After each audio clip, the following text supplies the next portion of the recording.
Vamos aprender a aprofundar ainda mais essa questão das técnicas, nas formas que a gente pode trabalhar na questão de segurança no trabalho. E ó, é só a nossa primeira aula. Vamos lá? Olha como professor, por favor. Formas de classificação e análise de técnicas de risco, tá? Vamos juntos? Então, olha só.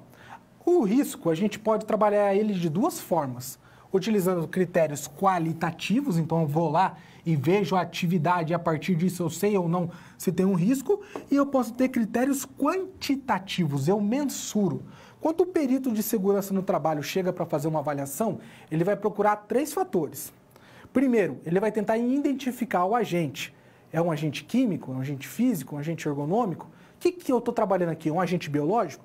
Depois, ele vai verificar a quantificação, a intensidade. Se for ruído, por exemplo, está alto, está baixo, qual que é a intensidade? E, por último, ele vai ver o tempo que o colaborador fica exposto a esse agente. Então, vamos brincar aqui? Vamos supor que eu estou com um rádio na mão.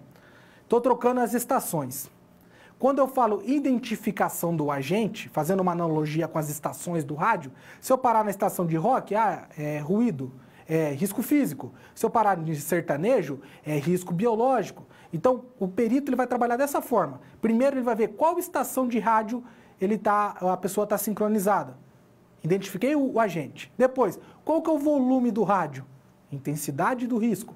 E por último, quanto tempo a pessoa fica ouvindo o rádio? Tempo de exposição. Então, se a gente focar nossas ações nessas 3 vertentes, a gente acaba eliminando e atenuando o risco. Vamos lá de novo para o quadro? Veja comigo, quando a gente tem um risco, ou a gente reduz a frequência, que é o tempo de exposição, ou a consequência. Tudo, gente, o principal em segurança do trabalho é eliminar o risco. Não se esqueça disso em hipótese nenhuma, tá? Ó, na NR1, que é a normativa relacionada ao Programa de Gerenciamento de Riscos Ambientais, quando você for trabalhar com normas, tenha em mente que elas se atualizam, tá? Com o tempo elas mudam. Então a gente precisa ficar de olho. No PGR, que é o que eu estou comentando, que é um programa de segurança dentro das empresas que está em vigor agora, tem uma documentação mínima que eu tenho que ter. Ou seja, eu tenho que fazer um inventário desses riscos, tanto de forma qualitativa quanto quantitativa, e ao mesmo tempo definir o meu plano de ação, tá? Isso para dar uma ideia do que a gente está trabalhando. Entretanto, olha o tanto de técnica que a gente pode sim utilizar para trabalhar com riscos ambientais. Primeiro, identificar. É um risco químico? É um risco biológico? É um risco físico? Um risco de acidente? Ou um risco ergonômico? No caso do PGR, do Programa de Gerenciamento de Riscos, no documento que o perito vai lá olhar, esse documento é obrigatório, tá na NR, é lei, tem que estar lá tudo relacionado a riscos químicos, biológicos, físicos e ergonômicos. No PPRA, que era o primeiro, o Programa de Prevenção de Riscos Ambientais, não precisava ter o risco ergonômico. Tinha que ter só o risco químico, biológico e físico, tá? Mas hoje o risco ergonômico também tem que estar lá. Então, além da espinha de peixe, além do diagrama de Ishikawa, o que mais que eu posso utilizar? Análise histórica, método da árvore de causas, análise da série de riscos, técnica de incidentes críticos, análise preliminar de riscos, a APR, estudo de perigos e a RASOP, análise de falha de efeito, o FEMEA e o mapa de riscos. Gente, não tem como você falar que não tinha técnica, que não tinha o que fazer, que o acidente aconteceu porque era inesperado mesmo, tinha que acontecer. É muita técnica. É muita forma de se trabalhar. O juiz vai dar risada da sua cara. Não tem o que fazer. Existe, sim, muitas ferramentas. Por exemplo, análise histórica, você chegar na empresa e perguntar para o pessoal se tem uma CIPA, se tem um SESMIT, que são os órgãos de segurança, se eles fazem um registro, guardam a CAT, o comunicado de acidente do trabalho, se tem registrado, se faz entrevista com os colaboradores para ver se tem algum acidente crítico que aconteceu lá dentro. Entendeu? Não tem como você fugir, mas pense aqui comigo que isso não tem que ser uma obrigação. Cada dólar real investido em segurança vai se refletir em produtividade, apesar da produtividade não ser o objetivo principal. Quer que eu te mostre por quê? Olha só, vamos supor que eu tenho uma linha de produção lá, certo? Eu quero aumentar a produtividade dela. O que eu posso fazer? Eu tenho os colaboradores fazendo a montagem na linha e eu coloco um equipamento novo lá. Ou seja, esse equipamento vai processar mais material, os colaboradores vão continuar lá, certo? Então eu vou ter mais peças produzidas no mesmo tempo. Aumentei a produtividade da empresa? Aumentei. Eu estou tendo mais peças produzidas no mesmo tempo. Mas e os colaboradores que estavam na linha lá, antes de ter a peça, melhorou o trabalho para eles?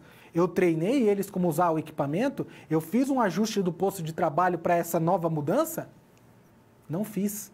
Ou seja, eu aumentei a produtividade, mas eu diminuí a segurança das pessoas que trabalhavam anteriormente na linha. Por isso que é perigoso você falar que segurança no trabalho, o objetivo principal é gerar produtividade. Não. Agora, se eu coloco o equipamento, treino o pessoal, faço um ajuste, ajusto o ritmo de trabalho, aí sim, gerar esse ambiente seguro vai se resultar em produtividade. É diferente. Parece que não, mas é diferente. Vamos para o quadro de novo?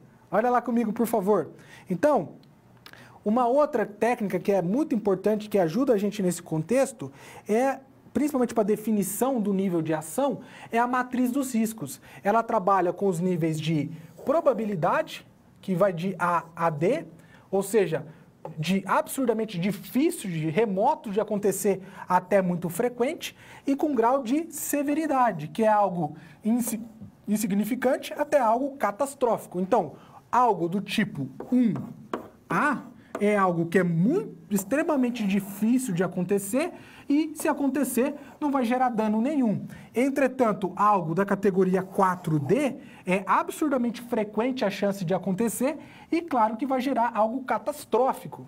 Então, é claro que quanto mais para baixo eu seguir aqui, mais ações de segurança eu vou ter que fazer. Olha só comigo aqui, para você consolidar. Olha lá. Por exemplo, se eu estou na categoria A1, eu estou classificado no risco 1. Risco 1 é um risco desprezível. Então, ó, eu vou ter só que manter as rotinas de controle que já estão existentes. Se eu for para a categoria 3C, eu já estou caracterizado no 3, que é risco sério. Então, no risco sério, eu vou ter que manter as minhas rotinas, vou ter que implantar melhorias de procedimentos e processos, vou ter que fazer implantação de programa de controle de riscos e começar a analisar formas de diminuir essa minha severidade. Viu só? É uma forma de ajudar você a definir qual que vai ser o agente, qual que vai ser o risco que você vai aportar primeiro. Muitas vezes a empresa não tem a verba para poder investir. Então o que a gente faz? A gente faz a qualificação e a quantificação de todos os riscos que eu identifiquei e ataco o mais grave. Ataco que pode... Claro que tudo tem que ser atacado, mas no cenário que a gente vive hoje, a empresa está matando, sobrevivendo, fazendo o que pode para ter recurso para outro dia, a gente tem que atacar específico. Então, por isso que a sua expertise, a sua análise técnica para conseguir fazer isso vai ser de fundamental importância.